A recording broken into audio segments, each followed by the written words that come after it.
शुरू तो ध्यान समाधि विषय पर चर्चा चल रही है। तो ये श्वासा कैसे पलटती है ये गुरु महाराज ने हमें समझाया। चंद सूर बहत अटकाना वो में सोहू समाया, यानी हमारी चेतना में ये सोहम श्वासा जाके समा गई। अब सोहम श्वासा समा गई तो नीचे आने का कोई कारण नहीं। पवन थोतो बहत है हंसा को अस्थूल, स्थूल शरीर में ऐसे ध्यानी संतों की सांसा थोती बहती है ना के बराबर। जहाँ घी बिन सुखराम कहे घर घर गोरस मूल, यानी थोड़ा और इसको डिटेल में समझाने का प्रयास करता हूँ। घी और गोरस ये क्या है? बाहर के सब आप समझते हो, दूध से प्रक्रिया करते करते हम घी बनाते हैं। अब यहाँ भी दूध है और यहाँ भी घी बनाना पड़ता है। यहाँ भी मंथन है, जो बाहर है वो यही है।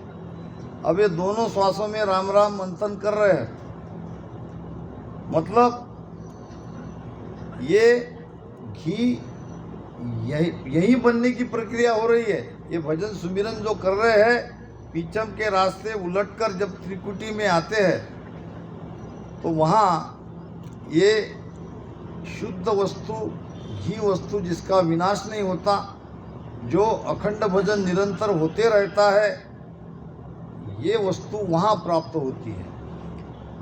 तो ये पवन थोतो बहत है। जब श्वासा पलट जाती है तो नाभि में ये वायु बहुत धीमी आती है। कैसे आती है? जहाँ घी बिन सुखराम कहे घर घर गोरस मूल, यानी ऐसे सभी पीछम के रास्ते पलटने वाले, त्रिकुटी 10वें द्वार पहुँचने वाले ध्यानी की श्वासा तो चलती है मगर वो कस नहीं है, वो बहुत धीमी है, उसमें कोई ऊर्जा नहीं है। न वो काम, न क्रोध, न लोभ मोह, ये सब श्वासा के आधार से ही तो हम कर रहा है। जहाँ घी बिन सुखराम कहे घर घर गोरस मूल, गोरस यानी दूध, और दूध है यहाँ श्वासा। श्वासा नाभि में आती है मगर उससे कोई होना जाना नहीं है, क्योंकि असली चीज सार ऊपर चढ़ गई है, श्वासा पलट गई है।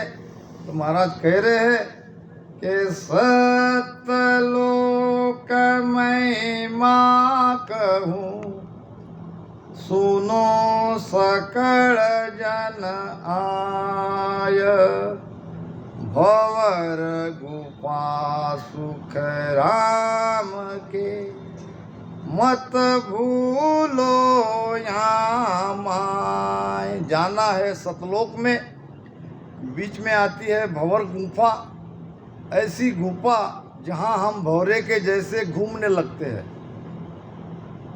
भंवर गुफा के महाराज में इसी विषय में कहा है, यूं भंवर गोपाल हंस के, माया पवन को मेल, सुखिया छाड़े त्रिकुटी, दिन रति न भेल। भंवर गोपालक हंस का माया पवन का मेल, वहाँ तक माया है और वहाँ तक पवन भी है। कहाँ तक? भंवर गुफा तक। फिर सुखिया छाड़े त्रिकुटी, दिन रति न भेड़। इसका मतलब क्या? त्रिकुटी में भंवर गुफा है? भंवर गुफा त्रिकुटी में नहीं है। पहले त्रिकुटी को समझो। यहाँ से 10वां द्वार तक त्रिकुटी का एरिया बहुत बड़ा है। ये बीच में 3 ब्रह्म के 13 लोक आ रहे हैं। जब ये त्रिकुटी का पूरा एरिया हम लांग जाएंगे तब ये माया और ये पवन, इनका रत्ती भर भी भेल नहीं है, यानी मिलावट नहीं है। तो महाराज कहते हैं ये भंवर गुफा में, ये ब्रह्मांड में जो शब्द की ध्वनि सुनाई देती है, इसमें उलझो मत, क्योंकि ये तो होता ही है। आगे बहुत बड़ी यात्रा अनंत की करनी है, इससे कई गुना ज़्यादा ध्वनियाँ आपको सुनाई पड़ेगी, इससे कई गुना ज़्यादा जो त्रिकुटी में झिलामिल झिलामिल ज्योति का प्रकाश दिखाई देता है, उससे कई गुना ज़्यादा प्रकाश दिखाई देगा। ये महाराज कह रहे हैं, भंवर गुफा सुखदेव के मत भूलो या माय।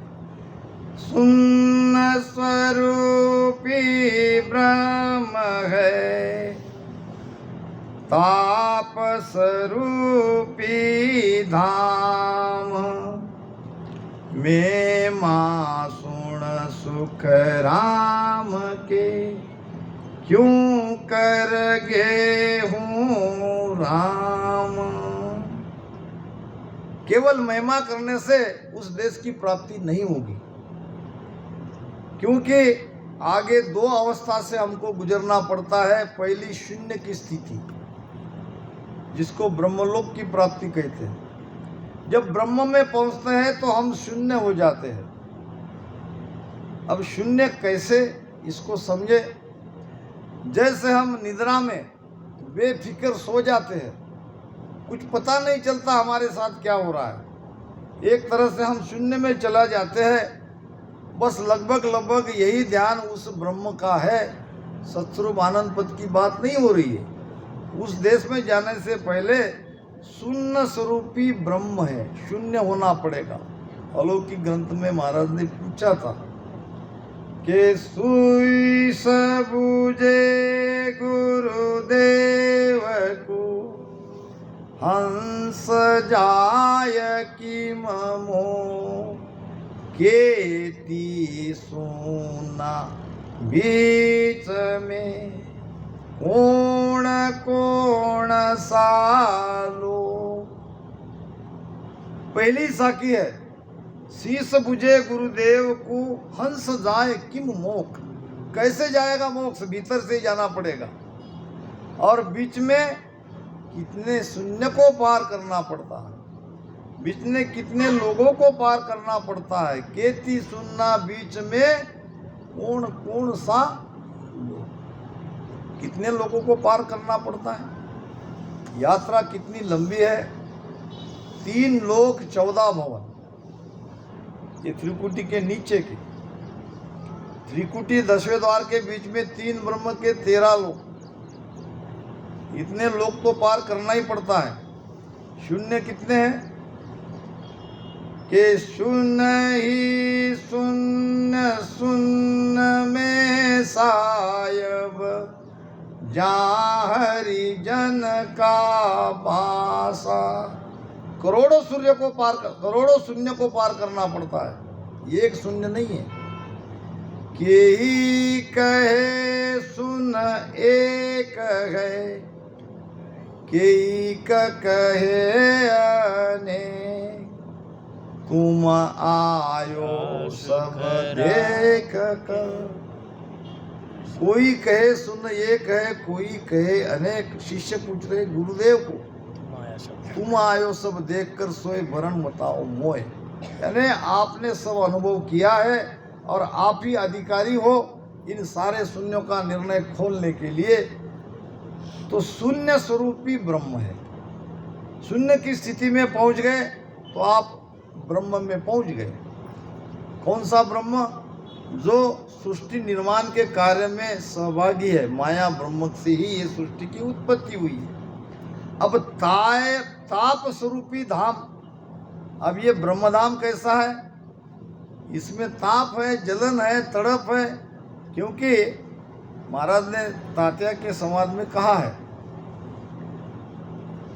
ध्यान समय सुन संत की, आदेह ठंडी हो, मस्तक सेती अत रहे, कर पारक कहूँ तो, कर पारक कहूँ तोय, नैन उलटर पट लागे, एक कला आदेख नाम शिष के घट जागे। सुख राम कहे ओ तातिया आ अनवे कागज जोया। ध्यान समय सुन संत की आदेह ठंडी होय।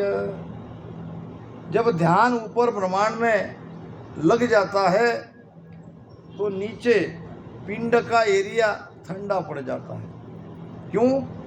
कि यहाँ की प्राण ऊर्जा संपूर्ण चेतना ऊपर ब्रह्मांड में चली जाती है।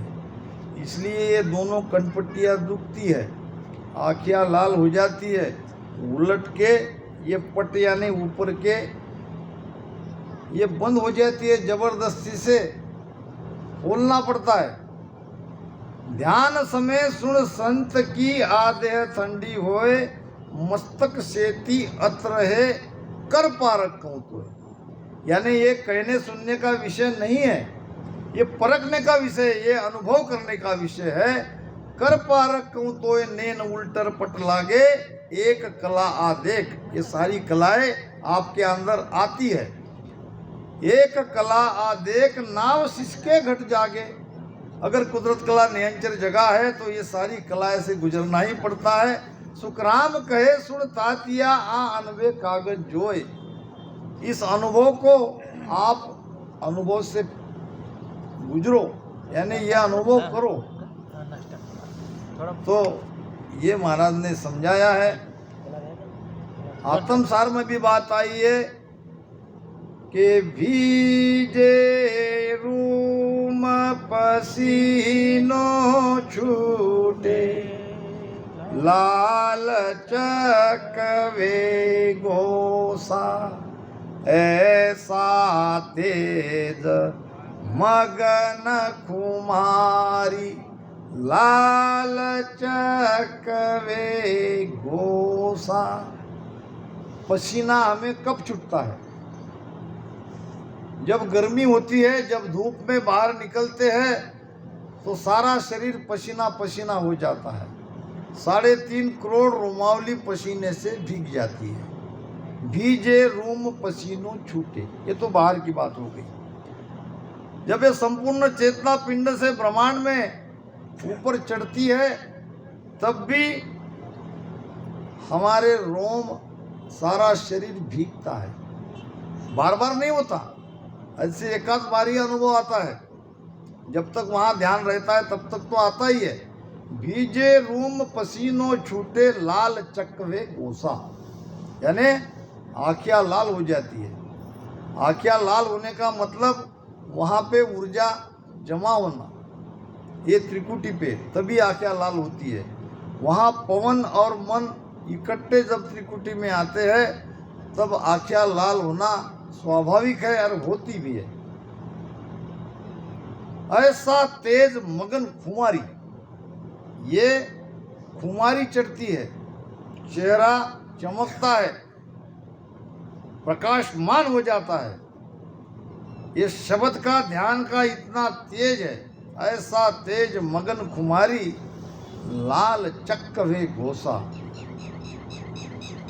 यानी आँखियाँ लाल होती है।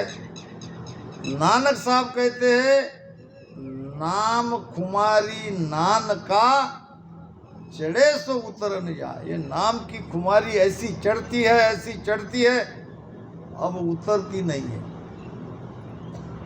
जोगिया गिगन मंडल घर किया हो।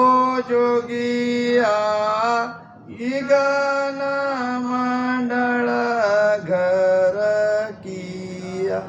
दिन दिन रूप चढ़े देहि पर। दिन दिन रूप चढ़े देहि पर। महामीर सपिया जोगिया गिगन मंडल घर किया हो जोगिया गण मंडल घर किया। चेहरा तेज होता है, चमकता है, ध्यान का तेज दूर से ही पहचानने में आता है। कहते हैं कि भगवान गौतम बुद्ध का ध्यान का वलय, वलय यानी वो ऊर्जा जो बाहर घूमती है, वो अनायास दूसरे जीवों को खींच लेती है। और महाराज ने भी बताया, शेन में बताया कि वे जन चाल जीना घर आवे, सूता हंसा तुरत जगावे। क्या मतलब है इसका?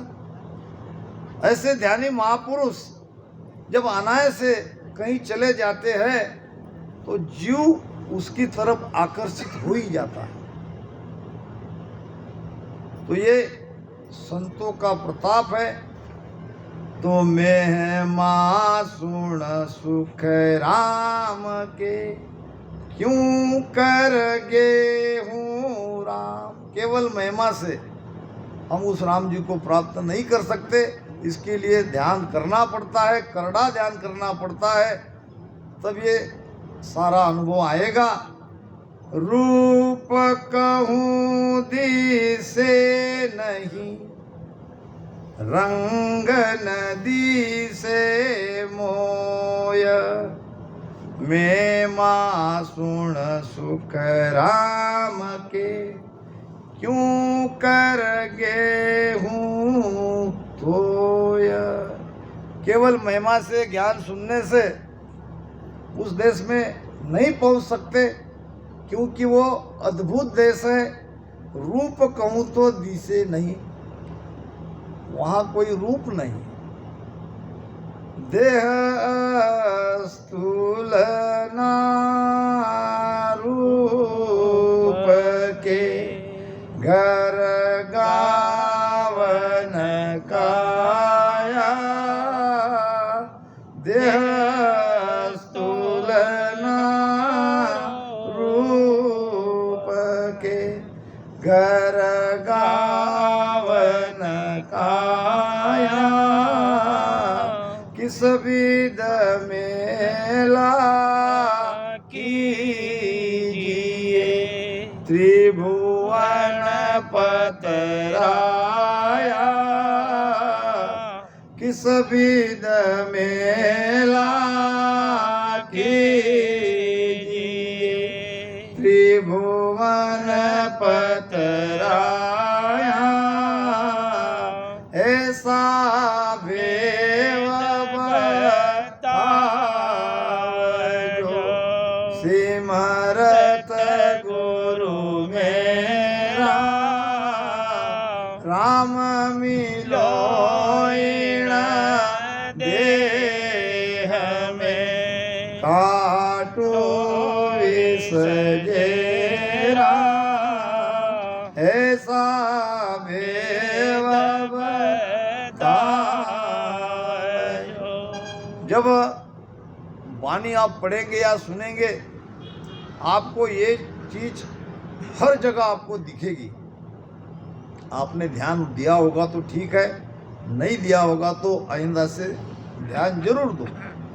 यहाँ हर जगह सुमिरन के साथ साथ प्रार्थना बताई है, अंतरात्मा की पुकार बताई है। जब कुछ होता नहीं, मुख सिमरन पहुँचे नहीं, सांसा सके न जाए। वाह बारी सुखराम के, कहो कौन खोले आए। कैसे खोलोगे? क्या करना पड़ेगा जब आपका कोई उपाय चल ही नहीं रहा है?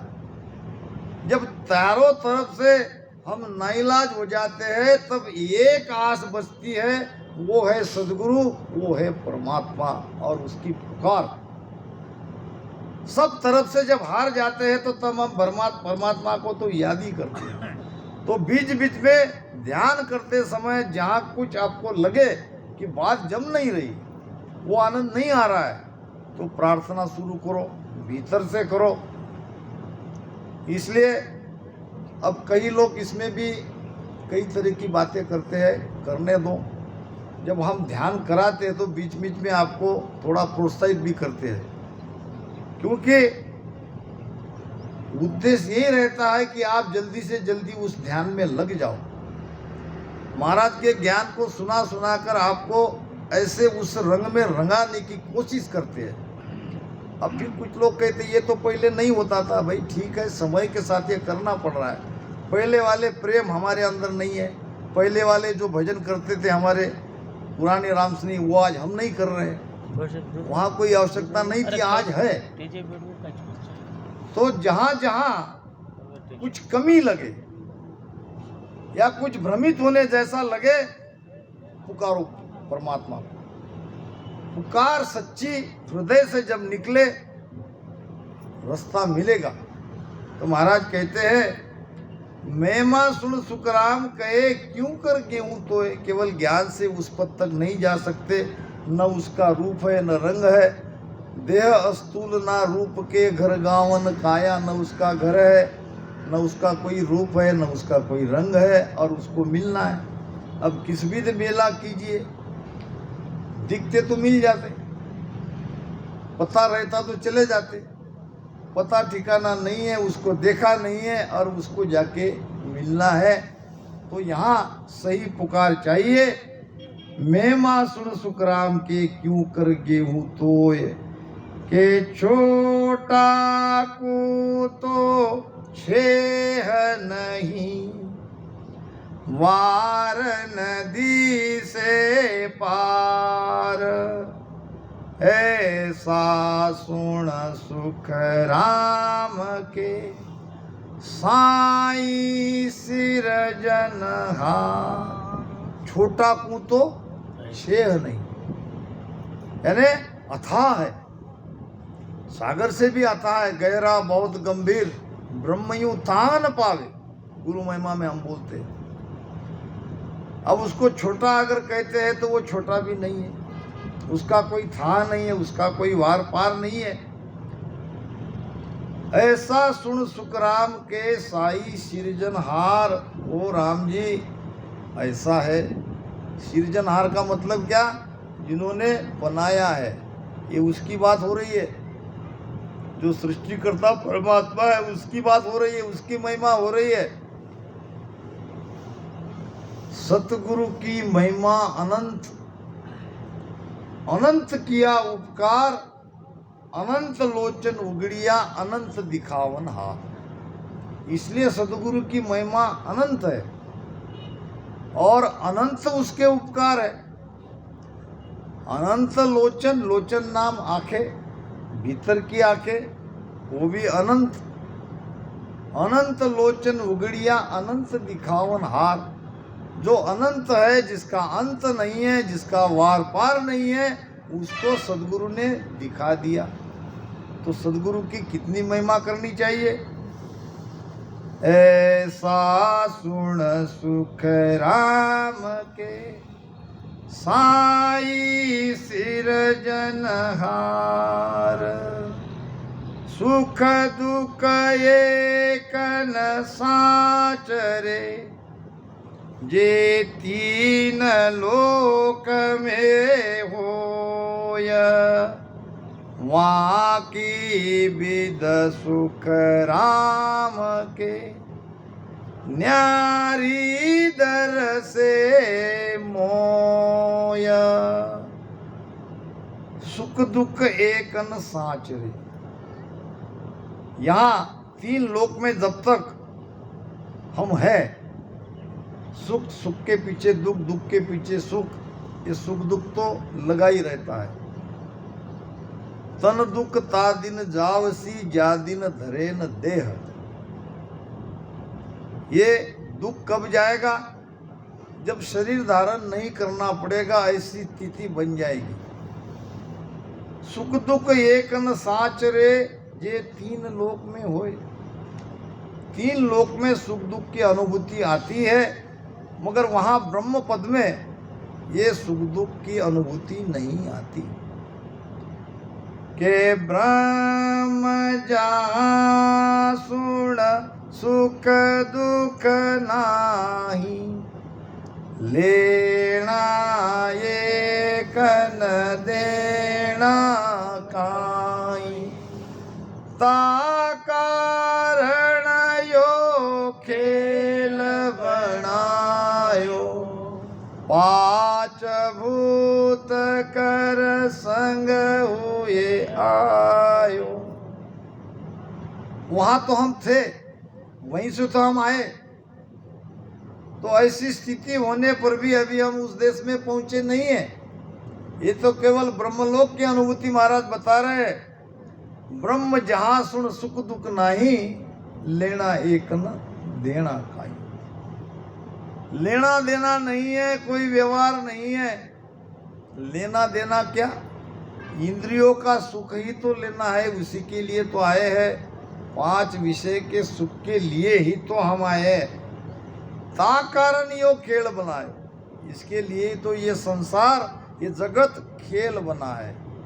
एक उसका खेल है, हम खिलौने हैं, वो हमको खिला रहा है और हम खेल रहे हैं।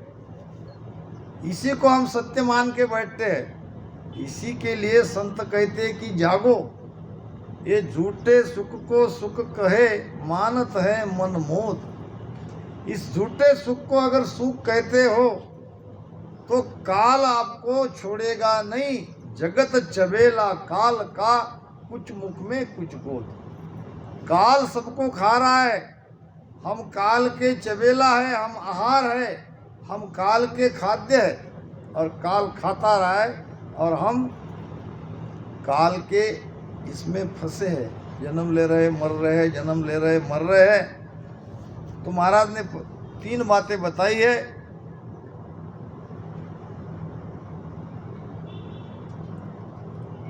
अमर सुख माया अखंड सुखिया वो देश अनूप। जहाँ अमर सुख है, जहाँ सतमाया है, अखंड है, वो देश अनूप। ब्रह्म जहाँ सुख दुख नहीं, जहाँ ब्रह्म जहाँ हम थे वहाँ सुख दुख नहीं था। अब आए हैं माया में, तो माया में क्या मिल रहा है? माया दुख का रूप। अब माया में तो दुख ही दुख है। जहाँ थे वहाँ सुख दुख कुछ नहीं था, इसलिए माया के सुख के लिए आए। और यहाँ ऐसे दुख में व्यतीत हो गए, कोई सुखी दिख ही नहीं रहा। सरब दुखी लो, सरब दुखी लो, तंदर सुखिया कोई न बे। अब अमर सुख माया अखंड। अब ऐसा देश संतों ने बताया है जहाँ अमर सुख है, जहाँ मांगने से ही दुख नहीं मिलेगा, और वहाँ सतमाया का अखंड सुख है। वो देश है अनूप, यानी उस देश की उपमा नहीं दी जाती। वो तो केवल ध्यान से ही उसकी अनुभूति की जाती है कि सुख दुख एक न साच रे, जे तीन लोक में होय, वाकी विद सुख राम के, न्यारी दर से मोय। ब्रह्म से भी आगे ये समझ में आता है ध्यानी। ऐसो ज्ञान प्रकाशो आई, दिव्य नैन जब खुला, और परम धाम तो न्यारी दर से, ये आरंभ सब भूला। वो दिव्य नेत्र खुलने पर हमको समझ में आता है कि ये जो कुछ भी हो रहा है ये उली तरफ का है, ये उस देश का नहीं है। वाकी विद सुखराम कहे, न्यारी दर से मोय। ये अलग वहाँ का आनंद, हल्की हल्की उसकी झलक दिखाई देती है, मगर जो कुछ अनुभव हो रहा है वो उस देश का नहीं है। ये तो समझ में आता ही जाता है। दिव्य नैन माया का कुल, ब्रह्म अखंडित सुधे राम, दिव्य नैन माया का ब्रह्म अखंडित सूझे ये सुख राम ब्रह्म का खोलिया ये सुख राम ब्रह्म का खोलिया परम धाम जन पूजे मन रे मैं तो कछुअन जानू सतगुरु ज्ञान बतायो बारे सतगुरु ज्ञान बतायो बारी जब उलटी करताणु मन रे दो ही बरमेर खुलासा मैं तो कछुअन दो ही बरमेर खुलासा कर दो ये ब्रह्मा कौन सा वो ब्रह्मा कौन सा दिव्य नैन माया का खुलिया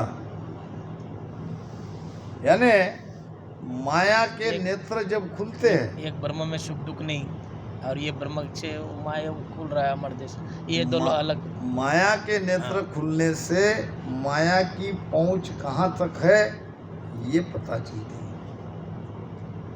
जैसे कि हम अपने सब गांव से यहाँ अकोला आए, अब जो नए हैं पता ठिकाना ढूंढने में उसको काफ़ी दिक्कतें आई कल।